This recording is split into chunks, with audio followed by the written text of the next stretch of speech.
Hello and welcome back to the Dante in a Year podcast. My name is Danny Fitzpatrick. Today we continue with Dante's Purgatorio, Canto 23. While I fixed my eyes among the verdant fronds, as those men usually do who cast off life in pursuit of little birds, the one more than father said to me, "Son, come now, for the time that's allotted us wills to be more usefully deployed." I turned my face, and my steps no less swiftly, after the sages, who spoke so that they brought the cost of going on to naught. And behold, we heard chants and plaintive cries of labia mea domine, in such a mode as brought to birth both dolour and delight. "O sweet father, what is this that I hear?" I commenced, and he, "Shades, maybe, who go as they ought, resolving the knot." Just as pensive pilgrims go, joining unknown people along the road, who turn to them and do not rest, so behind us, moving more swiftly, coming up and passing beyond, a throng of silent and devoted souls marveled at us. Each was dark and cavernous of eye, pallid in the face, and so diminished that the skin seemed formed solely by bone.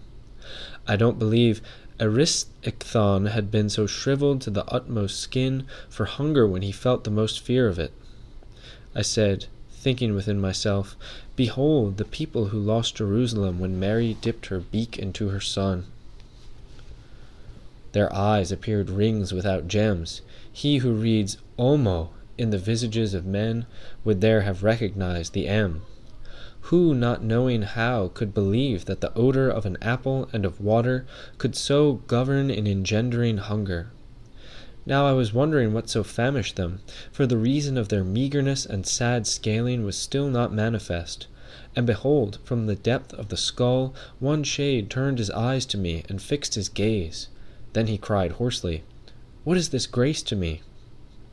I'd never have recognized his visage, but in his voice was made plain to me that which had vanished from his aspect. This spark rekindled all my recognition of his changed looks, and I saw once more Forese's face. "Ah, don't mind these dried-up scabs that so discolor my skin," he prayed, "nor the deficit of flesh left me.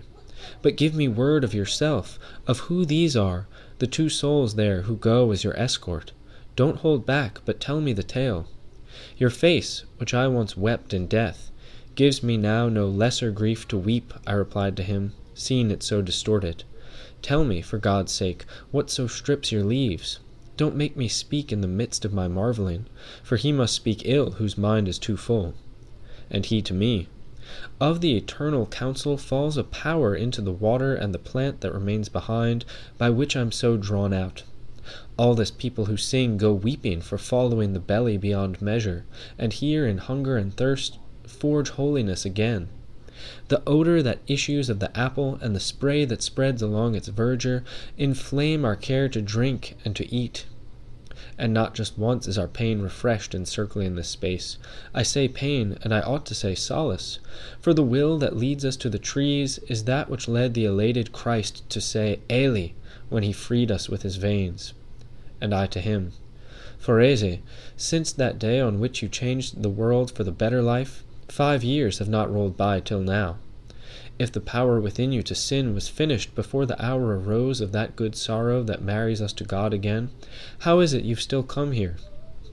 I thought to find you down there below, where time is restored for time."